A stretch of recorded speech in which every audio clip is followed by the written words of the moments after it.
ก็บ่สบายไปไหนแต่คอยเป็นหวัดได้เป็นคนสงสัยติดน้ำมันหน่อยมั้งดมลูกหลายไปส่งลูกไปโรงเรียนแล้วนะจ๊ะทุกคนแล้วทีนี้ก็จะกลับบ้านนะจ๊ะค่อยสิมาบอกกันนี่พี่น้องถามมาเรื่องคอมเมนต์ โอ้ยข่อยอยากหัวเด้อพญายเพชรเอ้ยหัวน้ำข่อยแน่เขาพาข่อยกับพญายอันน่ะมียังกันว่าสั่น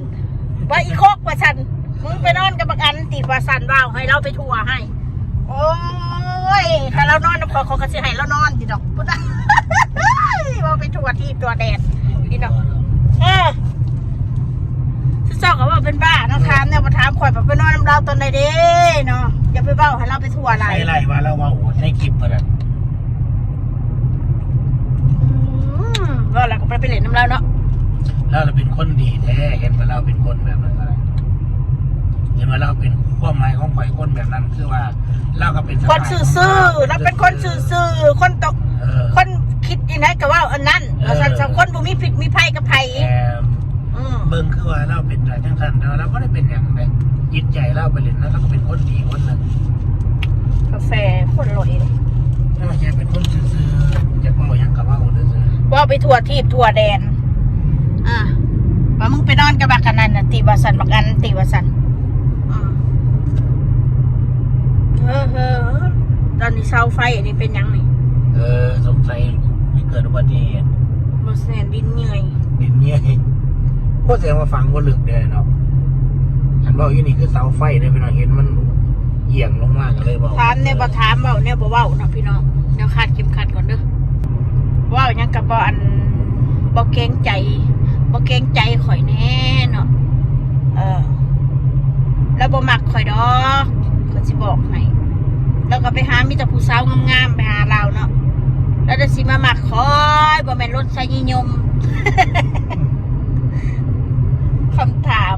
แต่ยังผัวเนาะพี่น้องเบ้าไปเบ้าไส้ไล่อยากให้เจ้าไปมีเลี้ยงมีเล่าครับบันเบ้าอันโอ้ยเขาไปเครียดดอกเด้อเบ้าแนวนี้ฮะว่าโลดว่าแบบนี้นะเขาบ่เครียดเขาหักตอบไปซื่อๆดอกเป็นเรื่องตลกมันบ่แม่นเรื่องสิพ่อเครียดว่าซั่นซะถึงสิเว้าใส่ไล่ก็สร้างดอกก็เฮ็ดอยู่บ่ได้ไปมันเป็นการเบ้าให้ดูบ่ดีทั้งสองฝ่ายเบ้าอันแล้วก็เสียหายเบ้าแบบนี้นะเขาว่าคนมันบ่มีสมองคนมันมักเว้าแบบนี้นะคนคิดว่าเจ้าของเป็นน่ะกับคนอื่นเขาสิเป็นคือเจ้าของมันซั่นจ้ะ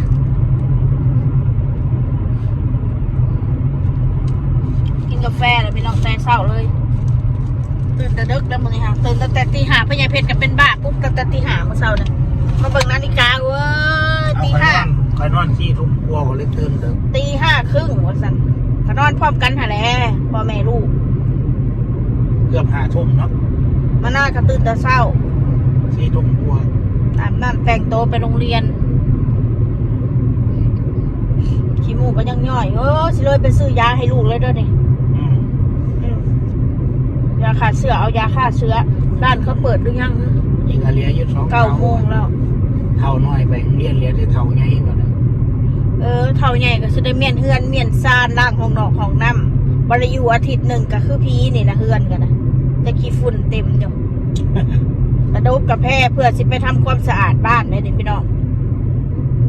ซักผ้าซักแพร่ความคันมีฝนซักมันแล้วตัดยุ่งเดี๋ยวนั้นนะตัดโลด6แล้วทำความสะอาดก่อนหาแนวเหตุว่าบางอย่างมันขึ้นหลายหรอกอันนี้เป็นอย่างนี้ก๋วยเตี๋ยวอย่างนี้เป็นตาแซ่บแต่มาใหม่แล้วนี่ใกล้ๆเรานี่ก๋วยเตี๋ยวเป็ดตุ๋นโอ้ยพ่อเราแซ่บเนี่ยอยู่ใกล้ๆเรานี่น่าอร่อยด้วย69 บาทนะคะชามละ69 บาทใกล้ๆเลยน่าอร่อยเมื่อนี้เลขออกด้วยพี่น้องเลขออกอันนี้วันที่เท่าไหร่เมื่อคืนนี่ผมไปฟันนั่งดูเมื่อวันที่16เลยวันนี้หวยออกแล้วมันวันที่16ก็ซื้อ16รถพี่น้อง6116ซื้อไปรถวันที่16ได้ไปไงหวยมันมักออกตามวันที่ได้เลขเล่าเพื่อกันอันนั้นนี่16นี่นี่ในไปก็บอกว่าดี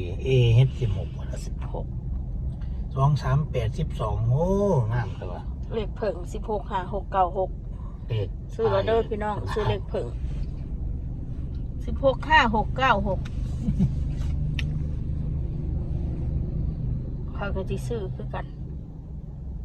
ลอตเตอรี่ วันนี้ก็ครึ่งไปแล้วได้พี่น้อง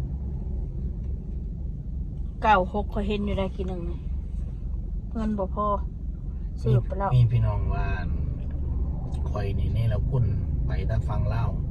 วันพอตัวเองว่าไปหาว่าไปไกล โยไปหาพ่อมันใส่เงินหลายกว่าหาแม่เด้อมันไกลค่าน้ำมูกน้ำมัน ข้อยก็อยากบอกว่าไปเล่าก็ทำว่าบ่ได้ไปเพราะว่ามันแก้ข้ามมันอันน้ำโค้งไปทั้งหมดแล้วพี่น้อง ข้ามฟังเล่าวใส่เงินแค่200-300 บาทเด้อที่บอกไว้ให้ซะไปหาพ่อใหญ่แหลมนะไปกลับก็20,000ละแต่ละเที่ยวทั้งกินค่าอยากทั้งเดินทางข้างน้ำมัน ต้องขอใจว่าแมนว่าขอ ไปแล้วก็ต้องเอาเงินให้พ่ออีกกูเถื่อถ้าบ่ให้มันก็บ่คือ ไปก็ต้องมีของตอนของฝากอีกแล้วมันก็ต้องรอแบบเขามีวันหยุดยาวแต่เขาที่ไป เว้าได้แล้วเว้าเฉพาะคนมีเงินนะ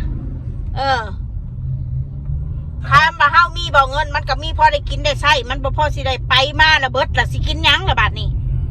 ก็ต้องคิดแล้วเนาะตัวเองก็ค่าใช้จ่ายก็มหาศาล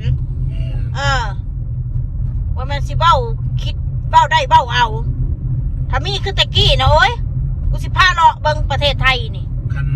คันที่ไปเนี่ยเขาก็เว้นว่าสิอยากไปแล้วก็เฝ้ากลับ แม่น แต่ไปเขาก็อยากมีเวลาว่างแล้วไปนอนเล่นน้ำเพลินจักรทิพย์ส่วนเนาะเอาในอยู่ลาวขามปุ๊บเปิดกระแมนเฮือนน้องรถเฮือนแม่รถมันบริไก่ นี่น้องก็ไม่อยากให้มากเลยครับเพิ่นก็บอกว่าคือบ่มีมือรุ่นก็เลยบอกว่าน้องไปโรงเรียนเนาะมันก็ยังอยากให้ใหญ่เล่นน้ำอยู่เลย พยายแหลมกับคนหลายมีโอกาสกับทางไปบ่มีก็คือบ่ได้ไปนะก็ต้องเข้าใจอันคนอื่นอย่าเดือดร้อนไรนะเรื่องครอบครัวเขาค่ะว่ามันกูขึ้นรถบอกขึ้นมาเฮานี่ตัวพญายแหลมเองแล้วก็ยังบ่เห็นว่าสิเดือดร้อนโหยหาให้ลูกเต้าไปหาไปก็ไปบ่ไปแล้วก็แล้วเราบ่ได้ลำดีลำไรโอ้เราเป็นคนลำไรเนี่ยแต่พอเรายังแข็งแรงเลยมาเรา70กว่าก็ได้ถือว่าถ้าเราอยู่คนเดียวได้กับพ่อใครแล้วก็อยู่กับเมียเรากับลูกเราผู้อยู่ใกล้ๆกับมีอยู่ลูกกันเพราะมันที่มีจะบ่าวเพชรเขาก็ไปเบิ่งไปแย่งเราอยู่ไปกับผู้นั้นดูแลผู้ใดผู้นั้นได้บุญแหละว่าคุณพ่อแม่นะบ่แม่นบ่แม่นแนวสิมาเหน่งกันไปมีก็ยืนบ่มีแล้วก็แล้ว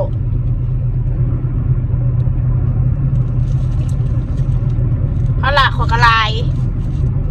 แล้วก็มีอยู่แล้วเก็บได้เงี้ยแล้วก็ยมโดดๆแล้วได้เก็บเดียวแล้วรับเอาเว้าได้แล้วเว้าใส่คนเว้าใส่ใจเนรคุณบัดสู้หันให้พ่อให้แม่สู้อยู่บ่สู้มาเว้าใส่แบบนี้ค่ะไปเยี่ยมหรือบ่พ่อแม่สู้นะบ่ต้องมาบอกนะกูส่งให้ทุกเดือนพ่อแม่กูไม่ได้ลำบากทุยกูบ่เห็นมาเว้าถ้าเว้าแล้วให้คนอื่นเห็นนำชีวิตสู้นะบ่แม่นสิมาหาเบิ่งแต่ชีวิตคนอื่นถ่ายทอดชีวิตตัวเองนั่นให้เขาเบิ่งนำเพราะตัวเองน่ะทำดีกับพ่อกับแม่ซ้ำใดกันซะว่าผู้ข่อยให้วัน2วันนึงสิผู้ข่อยก็บ่กล้าทายเนาะก็ย่านว่าโอ้ยให้ซ้ำนั้นก็สิไว้เนาะให้ด้วยนะบริสุทธิ์ใจมันจะเป็นยังมีซ้ำไหนเอาไงให้ซ้ำนั้นพอเนาะพี่น้องให้ซ้ำนั้นแล้วแต่แม่ม้อนคอยยังเคยหายจากเถื่อบ่ได้หายเราเลยอีเมะแต่ค่ะเราเห็น YouTube ก็บ่ได้หายเราเลยซ้ำมาน้ำแปลวน้ำเราซ้ำก็โชคดีเนี่ยถ้าพ่อก็ยังพ่อแข็งแรงอยู่แม่ม้อนก็ยังแข็งแรงอยู่เนาะคันสิว่าก็ถือว่าโชคดีอยู่เลยพี่น้องพ่อแม่เขาก็ถือว่ายังขั้นใดแบบเก็บบ่รอดได้นะการไประยองมันต้องใส่เงินค่ากินค่ายาคันสิว่านี่ก็70กว่าที่ว่าเราแข็งแรงครั้งเลยถ้าพ่อเนี่ยแม่หมอเนี่ยไม่ยิ่งนี่60กว่าเนี่ยยังขี่มอไซค์ไปนะมาลังได้เนี่ยก็โชคดีของเราเนาะแต่แม่หมอก็มีจมเจ็บขาอยู่บ่แม่นยังไปกลับมาจะคล้องลำบากมันก็ต้องมีลูกหน่อยก็ต้องแพงไว้นั่นเลยพี่น้องเขาพ่อก็หักอยู่แพงไว้ชีวิตนี่แหละ3คนเท่านี่แหละบักแดงน้อยอีกเพิ่นหักพ่อเดี๋ยวอย่างม้าตัวหนึ่งกันบักแดงน้อยเฉพาะมันผู้เดียวหนึ่งมันเดือนละ3,000ผู้บอกเฉพาะบักแดงน้อยผู้เดียวนะกันเลยโอ้กินขนมก็ค่อยกินขนมกูมือไก่ทอดกูมือแล้วอยากแนวกินบ่ได้ให้ขาดอาหารเม็ดถ้าพ่อแม่บ่อยู่ซื้ออาหารเม็ดเทให้ก็เคยเมียเหมือนกัน ทุกอย่างก็คือใช้จ่ายลองมาจดเบิ้งจดใส่กระดาษลองเบิ้งพี่น้องอันใส่เพื่อมันบ่หูดอกต้องจดรายละเอียดรายรับรายจ่ายแต่ละเดือนแล้วมาบวกเบิ้งบัดนี้เห็นโลดผลน่ะนี่เงินมันหายไปใส่หายไปกับการกินนี่แหละที่บอกไว้ให้ซะการใช้ชีวิตนี่แหละคนเฮาถ้าบ่ใส่มันก็บ่ได้อีก โอ้ยปัจจัย อย่างว่าใส่มือหนึ่งก็300-400แล้วออกจากเฮือนก็คือใส่เงินโลดพี่น้องคือมือนี่แหล้วนี่ออกมาส่งลูกไปโรงเรียน ขน นี่ มมนนี่ เติมมันละ300นี่ บ้วนเบาเด้อ500ขันต่ำ อืม อันนี้เบาอีหลีเลยพี่น้องเพราะว่าน้ำมันรถคนอีก2 มือต้องเติมเทียนึงแล้ว แอน แล้ว ออกมาก็ต้องเติมอีกลูกนมลูกอีกต้องมือละ400-500ของกับน้ำมันนะ อย่างว่าบ่ใส่นะ เอาพี่น้องพี่เจ้าติดตามมาพี่เจ้าก็สิรู้เนาะ อ้าว คันมือไปตลาดเนี่ยเป็นพัน เพิ่งกลับมาเมื่อวานเนี่ยนะเขาตลาดนะก็เพิ่ง700-800เห็นบ่ เลยบ่มีเงินจอกเงินเก็บน้ำพระเจ้าก็ย้อนว่าต้องใส่เนี่ยนะพี่น้องหาได้ก็ซ้ำได้ละประเดี๋ยวพอได้กินได้อยากไป คนเฮาก็ต้องรู้ตัวเองรายรับรายจ่ายเห็นบ่คงที่บางเทื่อน่ะติดลบกินซะอันเก่านะก็เบิดหาบ่ได้ท้าบ่ทันเห็นอะไรบัดนี้แน่มึงหนากันนะตัวพ่อเมียจริงสำคัญก็คือลูกพ่อแม่อดก็อดแล้วนะคะแนนลูกได้กินได้อยากนะเอาล่ะซ้ำนี่เด้อพี่น้องสิพาพ่อใหญ่เพชรไปซื้อซีนเป็นลาบไปก้อยก่อนแล้วอยากกินลาบเราอะเอาเครื่องเดียวกับพ่อเด้อ เครื่องเดียวกับพ่อเรา ลงไปซื้อเองเลยขอลงเด้อขอขั้นขอเจ็บท้องเลยนี่เอาล่ะพี่น้องสำหรับคลิปนี้ลาไปก่อน เครื่องโล่ในการจะบัด100 กว่าบาท ซื้อเอา200 บาทโลดชุดลาบนะเครื่องรวมมันก็180แล้ว